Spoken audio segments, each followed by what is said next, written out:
कौन कौन से अकाउंट खुलते हैं नॉर्मली। जैसे हमारा होता है सेविंग अकाउंट। सेविंग अकाउंट क्या होता है? एक बचत खाता होता है। कोई भी व्यक्ति अपना खाता बैंक में खुलवा सकता है और चाहे जितने पैसे इसमें जमा कर सकता है और जब चाहे जब निकाल सकता है। इसमें महीने में 10 से ज़्यादा ट्रांजैक्शन करने पे बैंक आपको रेस्ट्रिक्शन लगा सकता है और ये कह सकता है कि भाई आपकी ज़्यादा ट्रांजैक्शन है तो आप जो है अपना करंट अकाउंट खुलवा लीजिए। इसमें आपको ब्याज भी मिलता है अप्रोक्सीमेटली 4% का ब्याज मिलता है।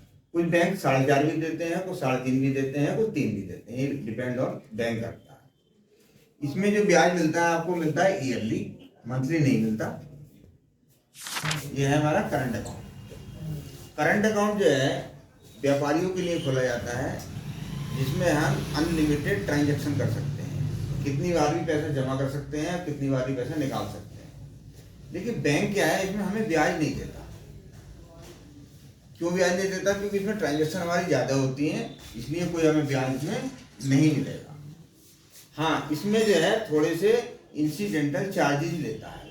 जो रख रखाव को आपको पैसा आप जमा कर रहे हैं, निकाल रहे हैं, उसके कर्मचारी इतने पैसे बैठे हैं, काम कर रहे हैं, उनका भी चार्जेस आपसे ले लेता है। वो कहलाता है इंसिडेंटल चार्ज। तो सीसी अकाउंट क्या है? कैश क्रेडिट, नगद उधार। इसमें जो व्यापारियों के पास व्यापार अच्छा चल रहा होता है या व्यापार को अपने बढ़ाना चाहते हैं, व्यापार को आगे ले जाना चाहते हैं, तो बैंक उनको लोन देता है। अब वो लोन जो होता है इसलिए देता है कि आप अपनी दुकान में लाके माल रखो, बेचने के लिए अपनी दुकान में ज़्यादा माल रखो। क्योंकि देखो, आप भी जिस दुकान पे चढ़ना पसंद करोगे, जिस दुकान में देखोगे कि आप जो दुकान में माल ज़्यादा है, वैरायटी ज़्यादा है। अब दुकान में वैरायटी मेंटेन करने के लिए दुकानदार को चाहिए भाई पैसा, तो बैंक उसकी बैक हिस्ट्री देखता है कि अभी तक जो है इसने जो व्यापार किया है इसकी कितनी सेल रही है। उस सेल के हिसाब से, सेल परचेज के हिसाब से अपना वो एक कैलकुलेशन निकालता है और ये देखता है कि हमें इतने रुपए इनको लिमिट दे सकते हैं। लिमिट का मतलब ये होता है कि आप इतने रुपए, बैंक आपको लोन दे रहा है, उसमें से आप इतने पैसे निकाल सकते हो, उससे ज़्यादा नहीं निकाल सकते। लेकिन जिस दिन आपकी बिक्री होगी उस दिन आपको पैसे बैंक में जमा करने पड़ेंगे। ये कंडीशन है सीसी अकाउंट की।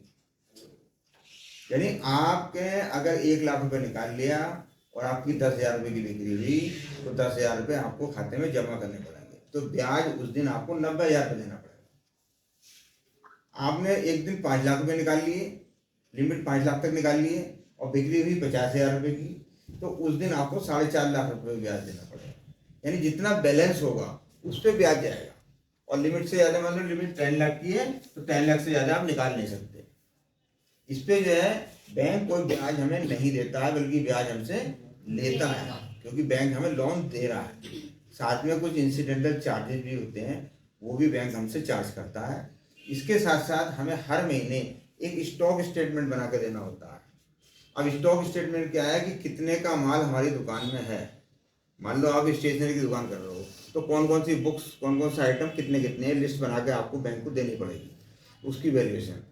जब 10 लाख रुपए की लिमिट बन गई तो 12.5 लाख रुपए का माल आपकी दुकान में होना चाहिए।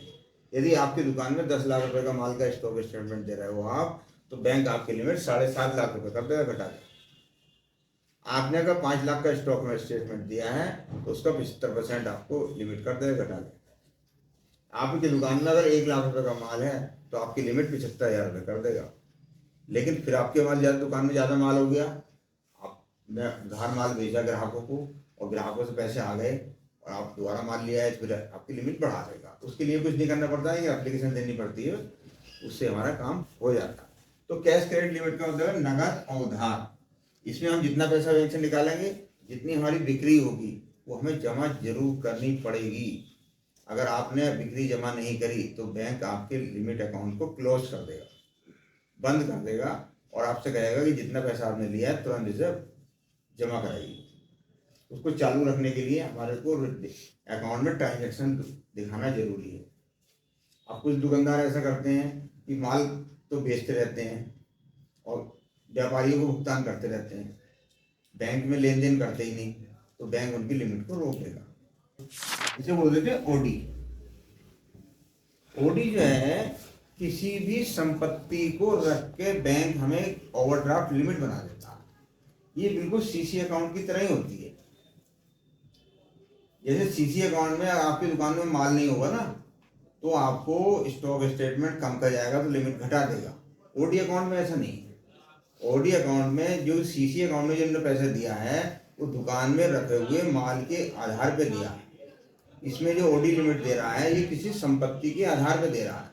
मान लो मैंने 40 लाख रुपए का अपना घर रख दिया घर में, तो और 10 लाख रुपए की लिमिट लेगी, और मेरी दुकान में ट्रांजेक्शन कम कर रहा हूँ, तब भी बैंक हमें कुछ नहीं कहेगा। लेकिन इतना जरूर कहेगा कि भाई आपके पैसे कहाँ से जाएंगे, आपको लेन देन तो दिखाओ हमें। तो उसमें भी ट्रांजैक्शन करनी जरूरी है, लेकिन स्टॉक स्टेटमेंट इसमें नहीं जाता। इसे शॉर्ट में बोल देते हैं टीएल, टर्म माने शर्त, लोन माने ऋण, शर्तों पे लिया जाने वाला ऋण। अब शर्त क्या है, मैंने मकान बनाना, ये टर्म लोन लेना, मैंने कोई दुकान खरीदनी है उसके लिए लोन लिया, मैंने कोई फैक्ट्री लगानी है उसके लिए लोन लेना। तो जितने के बिल आप बैंक को दे दोगे, बैंक उनका भुगतान उस पार्टी को कर देगा जिससे आपने मशीनें खरीदी हैं, ये जिससे आपने दुकान खरीदी है, जिससे आपने मकान खरीदा है, जिससे आपने कोई सामान खरीदा है। इसका भुगतान किस्तों के रूप में होता है, ईएमआई के रूप में। जैसे आपने एक मोटरसाइकिल किस्तों की ली, तो बैंक क्या करता है, आपकी मोटरसाइकिल का 1 लाख की मोटरसाइकिल ली, तो 90,000 उन्होंने फाइनेंस कर दिया, उसकी किस्त बना दी कि 10,000 महीना तुम्हारी किस्त जाएगी, या 5,000 जाएगी, 8,000 जाएगी।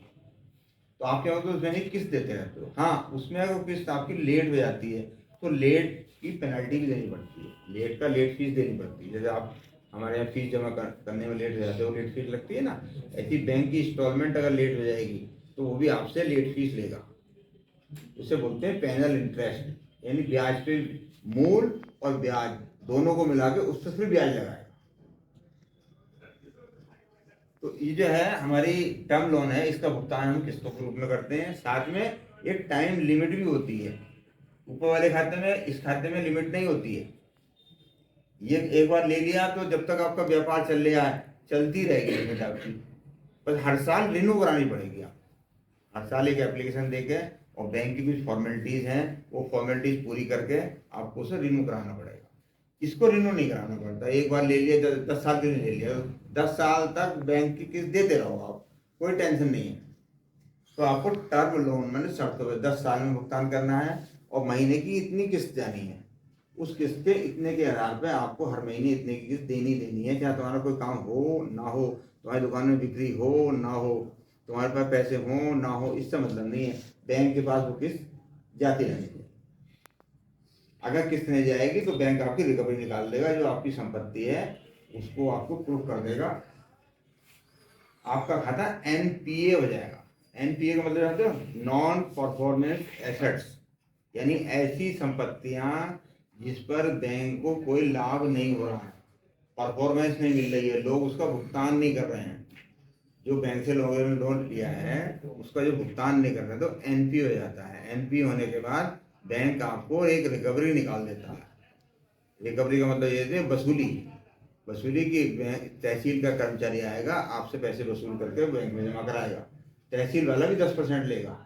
अगर 1 लाख के लोन की रिकवरी है तो 10,000 रुपये तहसील वाला लेगा, यानी आपको 1 लाख के 1,10,000 देने पड़ेंगे। अगर 10 लाख का है तो 11 लाख देने पड़ेंगे। इस तरह से इसका भुगतान करना पड़ता है।